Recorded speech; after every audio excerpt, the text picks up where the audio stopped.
আলহামদুলিল্লাহ রব্বিল আলমিন ওলা আকিবাতুল মুত্তাকিন আসসালাতু আসসালামু আলা সাইয়্যিদিল আম্বিয়া ওয়াল মুরসালিন।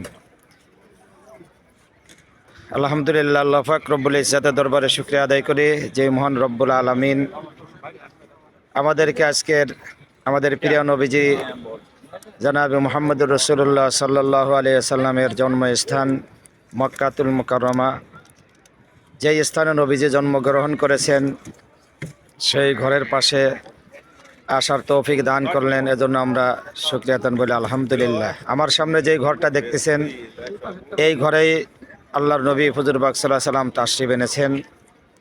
আমরা আমাদের সারা জীবনের মনের আশা যে এই স্থানটা একটু দেখব, তো আলহামদুলিল্লাহ আল্লাহ তৌফিক দিয়েছেন। এজন্য আল্লাহ পাক রব্বুল আলামিনের দরে শুকরিয়া আদায় করি। আমাদের নবীজির জন্মস্থানের পাশে একটা পাহাড় আছে, যে পাহাড়কে জাবালে আবু কুবাইস বলা হয়। আল্লাহর নবী হুজুর পাক সাল্লাল্লাহু আলাইহি সাল্লাম ঘোষণা করেছেন, আউয়ালু জিবানিন খালাকাল্লাহু তাআলা ফিল আরদে জাবালু আবু কুবাইস। এই আবু কুবাইস পাহাড় যদি এখন পরিপূর্ণ পাহাড়ের বোঝা যাচ্ছে না, কিন্তু আগে এটা পাহাড় ছিল, বিশাল বড় পাহাড়। বর্তমান সরকার এখানে এই পাহাড়ের উপরে পাহাড় কেটে বাড়ি করেছে।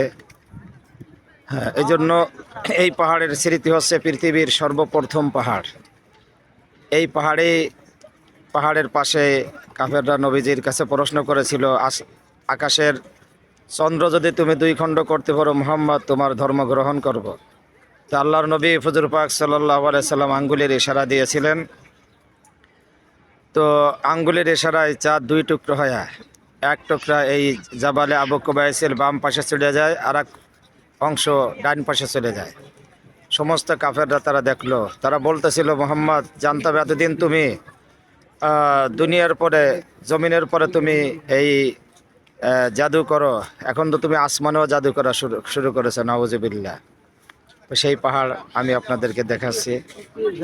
এরপরে আমার সামনে যেই স্থানটা দেখতেছেন এটা হচ্ছে সাফা পাহাড়। এই সাফা পাহাড়, আর আমার ডাইন পাশে যে দেখা যাচ্ছে এটা হচ্ছে মারোয়া পাহাড়। হজের অথবা উমরায় যারা উপস্থিত নেই, সাফা এবং মারোয়া সাই করা তাদের জন্য ওয়াজিব।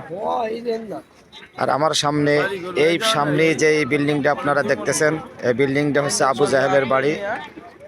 আবু জাহেল যে রসুল পাক সাল্লাল্লাহু আলাইহি সাল্লামের চিরশত্রু ছিল, রসুল পাক সাল্লাল্লাহু আলাইহি সাল্লামের সাথে বিরোধিতা করেছে সারা জীবন, তার এই শত্রুতা করার কারণে আজ আল্লাহ তাকে কত বড় অপদস্থ করেছে। তার বাড়ির মধ্যে কয়েক হাজার লেফটিন করে রাখছে। আর আমার প্রিয় নবীজি হুজুর পাক সাল্লাল্লাহু আলাইহি সাল্লামের বাড়ি কত ইজ্জতের সাথে লাইব্রেরি করে রাখছে। আর রসুল পাক সাল্লাল্লাহু আলাইহি সাল্লামের বাড়ির থেকে একটু দূরেই যেই স্থানটা আপনারা দেখতেছেন, এই স্থানে এখন একটা ব্রিজ হয়েছে। এই স্থানেই ছিল হযরত মা খাদিজাতুল কুবরা রাদিয়াল্লাহু তাআলা আনহার বাড়ি।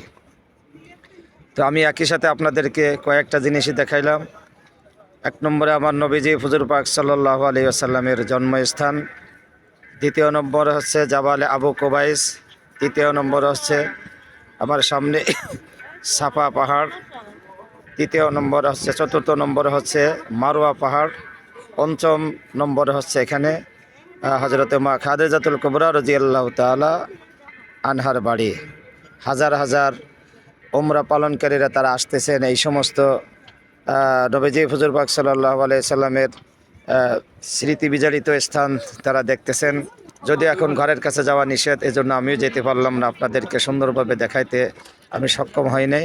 তবে একেবারে কাছাকাছি এসে আমি আপনাদেরকে দেখালাম। আল্লাহ পাক আমাদের সকলকে, যারা আমার আলোচনা শুনতেছেন সকলকে আল্লাহ পাক রব্বুল আলামিন এই ঘরের কাছে বারবার তাদেরকে আসার তৌফিক দান করুক, উমরা করার তৌফিক দান করুক। আবার আল্লাহ পাক প্রত্যেককে মকবুল হজ আদায় করার তৌফিক দান করুক। আলহামদুলিল্লাহ।